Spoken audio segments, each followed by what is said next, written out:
Assalamualaikum warahmatullahi wabarakatuh. Allahumma sholli ala sayyidina Muhammad wa ala ali sayyidina Muhammad. Mereka kemudian menangis dan saling berrangkulan antara kaum Aus dan kaum Hajraj.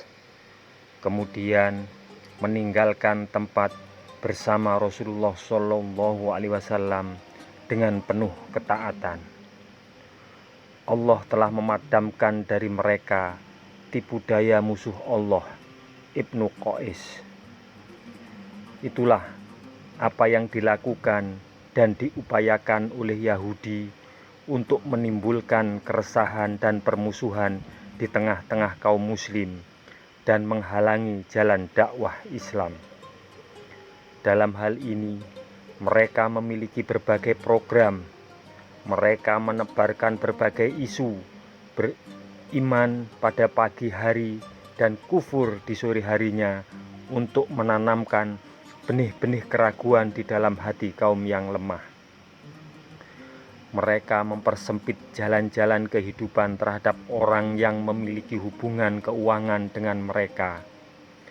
Apabila mereka mempunyai tanggungan hutang kepada orang mukmin dan tidak dapat melunasinya, mereka mengatakan, "Sesungguhnya hutangku kepadamu hanya kubayar ketika kamu masih berada di atas agama nenek moyangmu. Apabila kamu telah keluar dari agama nenek moyangmu, tidak akan kubayar lagi." Mereka melakukan itu sebelum perang Uhud, sekalipun mereka terikat perjanjian dengan Rasulullah Shallallahu Alaihi Wasallam. Rasulullah dan para sahabat tetap bersabar atas hal itu semua, agar mereka mau sadar di samping untuk mewujudkan keamanan di dalam negeri. Tetapi mereka tidak melihat bahwa Allah telah menolong orang-orang yang beriman di medan Badar, dan mereka telah memiliki kekuatan dan kewibawaan orang-orang yang jauh maupun yang dekat. Maka mereka menyatakan kejahatan dan permusuhannya secara terang-terangan. Orang Yahudi yang paling dengki dan paling jahat adalah saat Ka'ab bin Ashraf, sebagaimana halnya Bani Qunaiqah, merupakan kelompok yang paling jahat di antara ketiga kelompok Yahudi. Bani Qunaiqah tinggal di dalam Madinah. Profesi mereka adalah tukang sepuh dan pembuat bejana. Dengan profesi tersebut, setiap orang dari mereka memiliki alat-alat perang. Jumlah prajurit mereka adalah 700 orang. Mereka adalah Yahudi Madinah yang paling berani dan Yahudi pertama yang melanggar perjanjian. Ketika Allah memberikan kemenangan kepada kaum muslimin di Badar, ulah mereka semakin brutal. Mereka membangkitkan keributan dengan mencela dan mengganggu setiap muslim yang mendatangi pasar mereka, sampai mereka berani mengganggu para wanita kaum muslimin. Tatkala kejahatan mereka sudah memuncak, Rasulullah Shallallahu Alaihi Wasallam mengumpulkan mereka, menasehati mereka dan mengajak mereka kepada kebenaran. Tetapi kejahatan dan kesombongan mereka semakin menjadi. Diriwayatkan oleh Abu Daud dan dari jalur Ibnu Abbas radhiyallahu anhu berkata, setelah Rasulullah Shallallahu Alaihi Wasallam berhasil menundukkan orang-orang Quraisy dalam perang Badar, beliau mengumpulkan orang-orang Yahudi di pasar Bani Qunaiqah dan berkata, "Wahai orang-orang Yahudi, masuklah ke dalam Islam sebelum kalian ditimpa oleh apa yang telah menimpa kaum Quraisy." Mereka mengatakan, "Hai Muhammad, janganlah engkau membanggakan kemenangan terhadap kaum Quraisy, mereka itu tidak mengerti ilmu peperangan. Seandainya kami yang engkau hadapi dalam peperangan, niscaya engkau akan mengetahui siapa sebenarnya kami." Kemudian Allah Ta'ala menurunkan ayat yang berbunyi, Katakanlah kepada orang-orang yang kafir, kamu pasti akan dikalahkan di dunia ini dan akan digiring ke dalam neraka jahanam, dan itulah tempat yang seburuk-buruknya. Surah Al-Imran. Sesungguhnya telah ada tanda-tanda bagi kamu pada dua golongan yang telah bertemu bertempur, segolongan berperang di jalan Allah dan segolongan yang lain kafir, yang dengan mata kepala melihat seakan-akan orang-orang muslimin dua kali jumlah mereka. Allah menguatkan dengan bantuannya siapa yang dikehendakinya.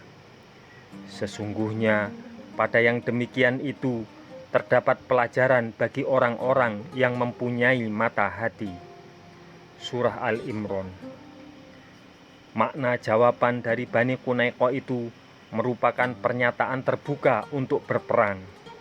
Tetapi Nabi Shallallahu Alaihi Wasallam menahan amarahnya dan bersabar. Demikian pula kaum muslimin. Mereka menunggu sampai orang-orang Yahudi berbuat kejahatan melampaui batas. Orang-orang Yahudi dari Bani Qunaiqah bertambah berani. Tidak lama kemudian mereka berbuat kerusuhan di Madinah. Mereka berusaha untuk membinasakan kaum muslimin dan menutup celah-celah kehidupan mereka. Diriwayatkan oleh Ibnu Hisham dari Abu Aun bahwasanya seorang wanita Arab datang ke pasar Bani Qunaiqah untuk menjual barang dagangannya. Dia mendatangi tukang sepuh yang duduk di sana. Tiba-tiba beberapa orang Yahudi menginginkan wanita itu untuk membuka penutup mukanya. Tetapi wanita itu menolak. Tanpa diketahui oleh wanita itu, secara diam-diam tukang sepuh itu menyangkutkan ujung pakaian yang menutup seluruh tubuh wanita Arab itu pada bagian punggungnya. Ketika wanita itu berdiri, terbukalah aurat bagian belakangnya. Orang-orang Yahudi yang melihatnya tertawa terbahak-bahak. Wanita itu kemudian berteriak meminta pertolongan. Mendengar teriakan itu, salah seorang dari kaum muslimin menyerang tukang sepuh Yahudi itu dan membunuhnya. Orang-orang Yahudi yang berada di tempat itu kemudian mengeroyoknya dan membunuhnya. Peristiwa itulah yang menyebabkan terjadinya peperangan antara kaum muslimin dari orang-orang Yahudi dari Bani Qunaiqah. Melihat peristiwa biadab yang dilakukan oleh orang-orang Yahudi dari Bani Qunaiqah, Rasulullah hilang kesabaran.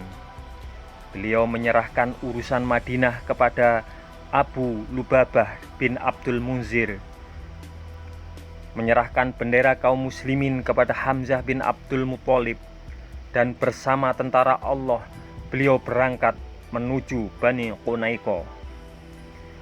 Ketika Yahudi dari Bani Qunaiqah melihatnya, mereka segera berlindung di dalam benteng-benteng mereka.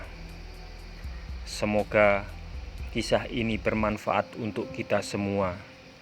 Wassalamualaikum warahmatullahi wabarakatuh. Mudah-mudahan kelak kita akan mendapatkan syafaat dari Nabi besar Muhammad Sallallahu Alaihi Wasallam. Amin, amin, amin ya Rabbal Alamin.